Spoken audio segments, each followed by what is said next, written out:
Hi, Assalamualaikum. I hope you are fine. Today we are going to focus on nomenclature of heterocyclic compound, and we will check out how we can name or assign names to different heterocyclic compound. There can be two different ways of naming a heterocyclic compound. There can be a common way or trivial representation of heterocyclic compound, or there can be a systematic way in order to name different heterocyclic compound. So, as a whole, the nomenclature of heterocyclic compound is quite simple. It consists of few rules that must be memorized before we assign a correct systematic name to different heterocyclic compound.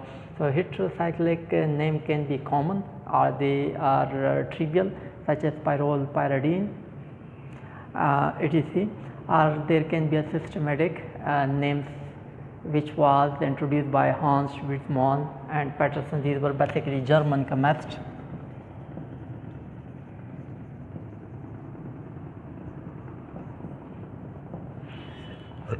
So, they introduced a simple system for naming a different heterocyclic compound. According to them, according to this system, we use different prefixes for heteroatom. For example, if there is oxygen, we use oxa; for sulfur, thia; nitrogen, aza; boron, bora; bismuth, bisma; and silicon, sila. These are different heteroatoms that can be a part of a heterocyclic ring. So, if these heteroatoms are present in a heterocyclic atom, then we can assign the prefix such as oxa for oxygen, thia for sulfur, etc. Next, we will have to check out the size of a ring atom, whether the ring atom is made up of 3, 4, 5, 6, 7 or 8 atoms. Again, we will also focus on whether a particular heterocyclic system is saturated or unsaturated. We will make a distinction whether we are going to assign a systematic name to a saturated system or unsaturated system. If it is unsaturated, then again we will have to check out whether that unsaturated system has nitrogen atom in a ring or not. If there is nitrogen atom, then we will use the suffix irine, irene, for 3-member heterocyclic compound. Here this is with nitrogen atom. If there are 4-member ring, then we will use the suffix ete, 5 ole, and by this way. And without nitrogen, the suffix will be irene. We will apply these rules just by checking out example. Once you practice few example, then you will easily realize how we can apply this rule. But before addressing this rule, you must have simple understanding about this. If there is again a saturated system, then we classify it with nitrogen or without nitrogen. So, let us move towards few examples. Here is a 3-member ring in which nitrogen is present. The system is saturated. There is no double bond. So, there is nitrogen. The prefix will be S.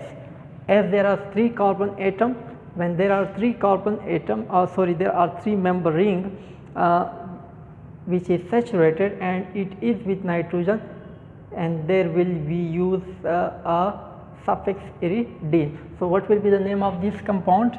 As iridine. Okay. So, by this way you will have to apply this simple rule in order to make a systematic name. Again, here we have a 3-member ring where the system is unsaturated and there is the presence of nitrogen atom as well. So, what will be the name of this compound? As it is unsaturated and it is with nitrogen, it will be as irene. What will be the name of this compound? This will be named as irene. Okay. Again, here we have a 4-member ring and it is completely saturated. So what will be the name of this compound?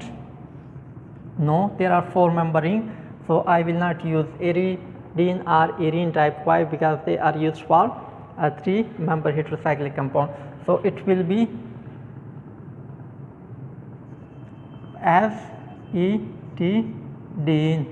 I have used S for nitrogen and etidine for a 4 member ring. Here just you can check out with nitrogen F etidine, we will use a suffix etidine. So what will be the name of this compound?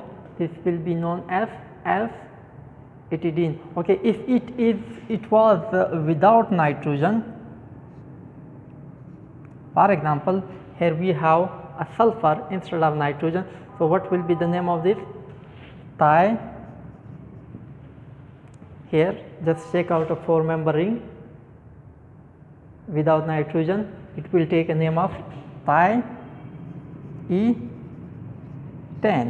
Okay, so by this way we will assign a systematic name to different compound. Okay, here is an unsaturated system which is with nitrogen and 4 member ring. With nitrogen 4 member ring, what will be the name of this compound? As ET. It will be named as ET. Okay, next common or trivial name for this compound is pyridine. So what will be a systematic name? As I have used for nitrogen, and for 6 member ring which has nitrogen and it is unsaturated, I use the suffix INE as in. With nitrogen INE, so its systematic name will be azine. Azine is systematic name for pyridine. So this is piperidine. It's this is a common or trivial name. So what will be its systematic name according to Horn-Schmidt-Moll-Patterson system? Its name will be as. It is with nitrogen, but the system is saturated, so it will be named as and it will be named as and because it is we will use the suffix ane. Okay, next this is furan, which is a common name or trivial name for this compound. What will be its systematic name? Its systematic name will be ox all 5 member ring without nitrogen. We will use OLE, whether it is with nitrogen or without nitrogen. So we will use OLE instead of. Just take an example of if we have here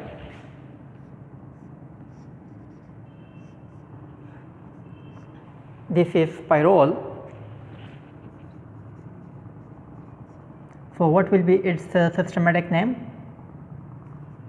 As all. Okay, so again it is THF, which is a common name. What will be its systematic name? OX.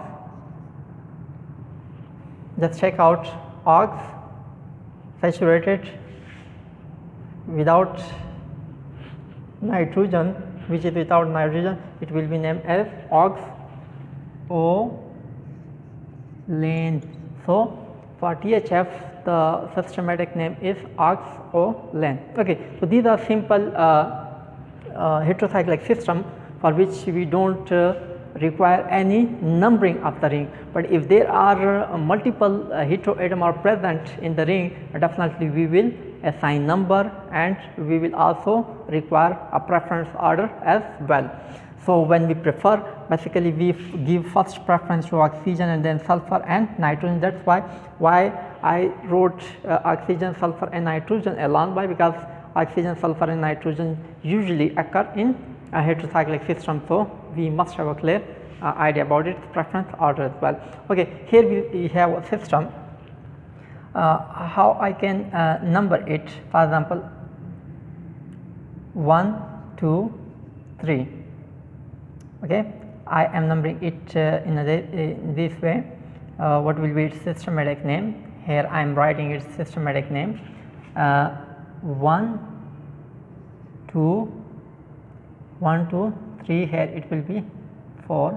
1 2 4 tria, as it is as I have used AZ for nitrogen and the system is unsaturated and 6 member ring, I will use as in. So this will be a systematic name for this compound.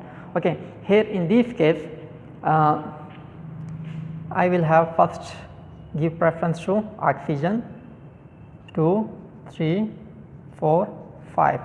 So 1 I write 3 instead of 2, and then 2 ox thia as all. I have written 3 because after oxygen you will prefer sulfur and then nitrogen. 1 3 2 ox thia as all, as it is a 5 member ring and it is with nitrogen, so that is why we use OLE. So by this way you will name it in a systematic way. In the end we are going to focus on bicyclic compound as well. Here we have a bicyclic compound which consists of one benzene ring and another pyridine ring. We will separate and then we will name it. Benzo for benzene, which is a common name, and we write in square bracket B, which is a bond that is attached with the benzene ring. Once we number the system 1 2 3, we will move in this direction because here it gives less locant number to the atom which are linked with benzene ring. Okay, so here for example 1 2 3, it will be the bond A and it will be the bond B. So basically B reflects the bond which represent the attachment between the two ring. So as the system is simple carrying common name pyridine, so its name will be, systematic name will be benzo B pyridine. And as far as this example is concerned, this is also simple. You will have to separate both the ring. One is benzo and another ring is, you will have to number it in this way. Just for example, you will have to focus on oxygen atom first and you will start numbering from there 1 2 3 4 5. This will be bond A B C D. At this position there is attachment between the two rings, so that is why I wrote D in square bracket.